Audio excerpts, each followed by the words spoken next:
வணக்கம். நான் உங்கள் 500 ரூபாய் பேசுகிறேன். ஞாபகம் இருக்கா?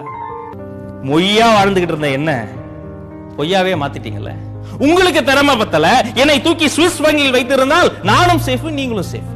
ஒரு ட்ரஸ்ட் ஆரம்பித்து ஒரு போலி கணக்கு காட்டியிருந்தா நீங்களும் சேஃப், நானும் சேஃப்.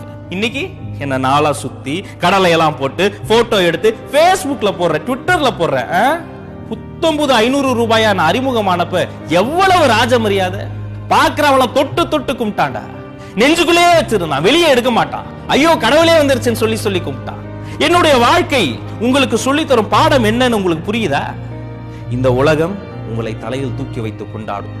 ஒரு நாள் உங்களை செல்லா காசை தூக்கி எரிஞ்சிரும். அலர்ட்டா இருக்கணும். என்ன பார்த்து கத்துக்கங்க. நான் போயிட்டேன், எங்க அண்ணன் 1000 வாய் பேச முடியாம அவரும் போயிட்டாருன்னு எல்லாரும் சந்தோஷமா போகி கொண்டாடுறீங்களா? மேகி மாதிரி திரும்பி வருவேன். ஸ்டைலா, கெத்தா, புது பிரிண்டா, புது டிசைன்ல, புது கலர்ல வருவேன். அப்ப கலரா தான் வருவேன். திரும்ப என்ன கருப்பா மாத்திராதீங்க.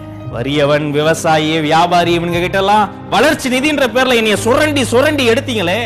இடைத்தேர்தல் வரப்போது நான் எல்லாம் என்ன பண்ண போறீங்க? கண்டெய்னர்ல என்னைக்காவது நீங்க கடத்தப்பட்டிருக்கீங்களா? வாய் பேச முடியாது, மூச்சு முட்டும். யோசிச்சு பாருங்க. தர்மன் சூதில் நாட்டை இழந்தான். தேர்தல்ல நீங்க எல்லாரும் என்ன வாங்கிட்டு உங்க ஓட்டையே இழந்துட்டீங்களடா. எல்கேஜில இருந்து பிஎஸ்டி வரை என்னை வைத்து தானே உங்கள் பெற்றோர்கள் உங்களை படிக்க வைத்தார்கள். படிக்க வைத்த பெற்றோர்களை முதியோர்கள் அனுப்பிட்டீங்க. படிக்கிறதுக்கு காரணமா இருந்த என்னையும் உங்களை மாதிரி என்னைக்காவது நான் சாதி பார்த்திருப்பேனா? சமய வேறுபாடு பார்த்திருப்பேனா? உயர்ந்தவன் தாழ்ந்தவன், ஆண் பெண் பாகுபாடு வேறுபாடு எதுவுமே பார்த்ததில்லடா. உன்னை விட ரொம்ப யோக்கியமானவனா, உன்னை விட ரொம்ப வெள்ளையான மனசு எனக்கு இருக்கு. என்ன பார்த்து நீ கருப்புன்ற?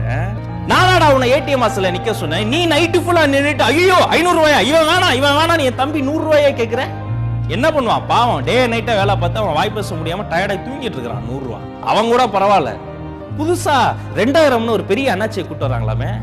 எனக்கு அது கண்டெய்னர் அண்ணாச்சி சைஸுக்கு ஷேர் ஆட்டாவே போதும். பயங்கரமா டிராவல் பண்ண போறாருன்னு நினைக்கிறேன். அப்புறம் என்ன கருப்பு பணம்னு சொல்லாதீங்க.